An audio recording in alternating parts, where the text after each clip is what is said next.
咁最近好多人咧都問，究竟應唔應該打第三針嘅新冠疫苗呢？咁之前咧就大家咧都對呢個有少少嘅猶豫嘅。咁但係 Omicron 出現咗之後咧，咁大家咧就上晒自動波，覺得哇！大家快啲去報名啦，打第三針咁樣樣。大家都知啦，兩針嘅譬如啲 Pfizer、Moderna 啊，甚至猴津疫苗咧，應該咧都幾有效去保護我哋咧，防止一啲COVID 引起嘅嚴重併發症死亡嘅個案咁樣嘅。咁但係最近咧，我都睇到好多留言咧，就開始有啲人懷疑啦，哇，得唔得啊？兩針唔打三針都得咁樣。咁究竟係點樣呢？咁今日咧就同大家咧分析下最新嘅情況。咁可以講咧，最新嘅數據顯示咧，就係話打三針嘅 Moderna 或者Pfizer 呢啲 mRNA 疫苗，或者你打三針嘅牛津疫苗，咁呢啲咧就你打足三針咧，係可以咧就擋到呢個嘅 Omicron 引起嘅感染。大家聽到話感染喎，唔係重症喎，即係話咧，如果你打足三針呢啲咁嘅疫苗咧，就Omicron 出現都好啦，佢變種變得好犀利，但係一樣咧就引發嗰個抗體反應，可以中和到呢啲咁嘅 Omicron 病毒咧，令到佢咧就冇辦法入侵你，連輕症都少嘅咁樣。咁而喺南非咧，初步嘅數字我哋睇到咧，就係打咗兩針嘅，譬如 Pfizer-BioNTech 疫苗咧，就防止呢個重症嘅能力咧都去到70%，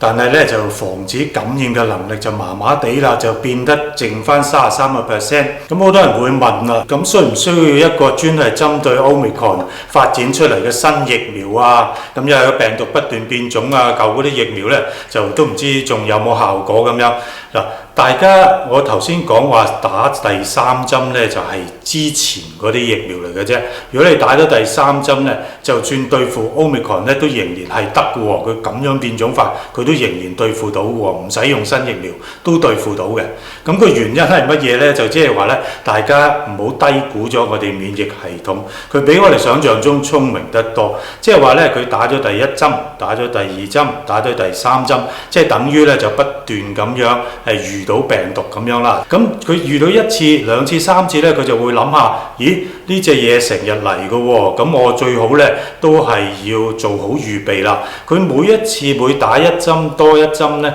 咁佢咧就會發展出一啲即係演化出呢啲新嘅抗體出嚟咧，就即使咧病毒有啲變化，佢都會組合到一籃子嘅抗體咧，可以對付到將來可能會變種嘅病毒嘅。咁你話係咪真係有需要用專係針對 Omicron 嘅疫苗呢？嗱，可能有需要，不過咧就呢一刻嚟講咧，我哋用舊嘅疫苗咧打三針咧，一樣可以防止到 Omicron。咁好啦，打三針咧，我哋係可以做嘅嘢啦。咁而家好多國家都做緊啦，呢樣嘢可以做，係咪代表我哋應該做呢？嗱，咁又講翻轉頭呢個 Omicron 咧，有少少令人意外咧，就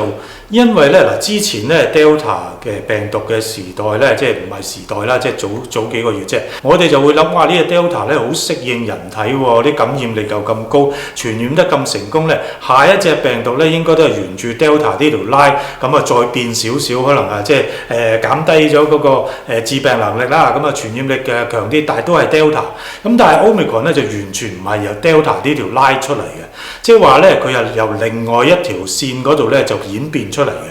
咁佢咧就應該估計咧，就佢當初醖釀嘅時候咧，就已經係2020年中㗎啦。估計咧就係話佢咧就喺一啲免疫力好低嘅人身上咧，咁就即係可能有啲人即係譬如有病啊，或者有啲人又冇打疫苗又感染咗病毒咧，咁個身體咧就對病毒咧有一啲部分嘅抗體反應，即係唔全面嘅抗體反應。咁啲抗體咧就對付即係嘗試去殺咗病毒嘅時候，病毒咧又冇死到喎。咁因為病毒受到佢哋啲抗體攻擊咧，受到壓力咧，咁佢咧就嘗試演化一啲嘅特質出嚟咧，去避開我哋免疫系統嘅攻擊。咁佢再演化出啲特質出嚟咧，我哋嘅嗰啲免疫力嘅系統差嘅人咧，個體內又整一波嘅抗體出嚟，又嘗試對付佢，跟住佢又再避開佢。咁慢慢轉下咧，個病毒咧就演化啲好好強勁嘅變異出嚟呢，就完全可以避開到好多免疫系統嘅攻擊嘅。咁所以呢，就喺12月呢，就突然間啲 Omicron 呢就爆出嚟，咁我哋之前係完全唔知道。好啦，咁個問題咧就在於就係話，如果我哋選擇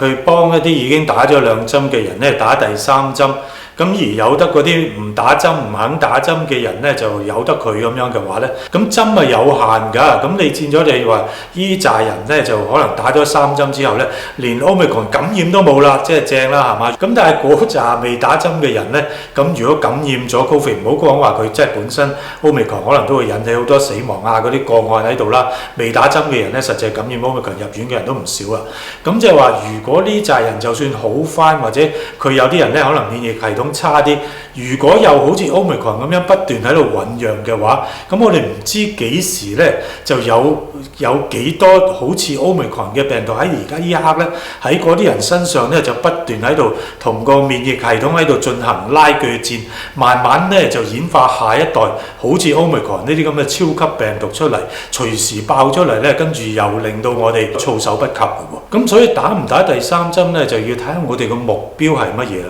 如果我哋嘅目標咧就係話要防止所有人去感染呢個病毒，連輕症我都唔接受嘅，咁你應該打第3針嘅。咁但係我哋夠唔夠針幫所有人打第3針呢？一定咧就有一紮人未打針啊，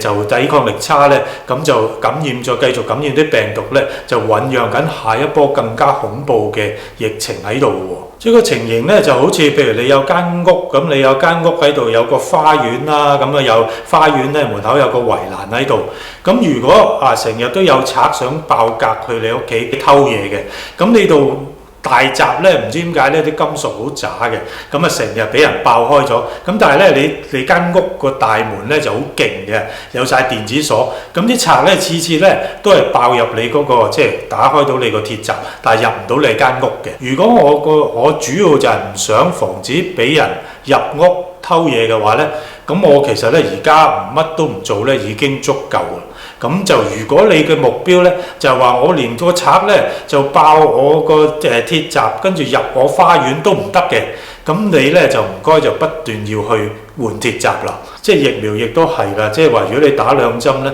你其實咧佢就即係而家暫時嚟講咧，即使 Omicron 咧你即係引起你重症嘅機會率咧，其實都唔係話真係大得好緊要。當然你仍然有機會俾佢感染到啦。咁但係如果你個目標咧咁係好高好高，連感染都唔要嘅話咧，咁你就要不斷去打針咁樣啦。咁究竟應該做邊樣咧？咁大家咧就可以留言話俾我知。你想點樣做？好，今日就講到呢度先，多謝大家收睇，請你留言、點讚、訂閱，下次再見。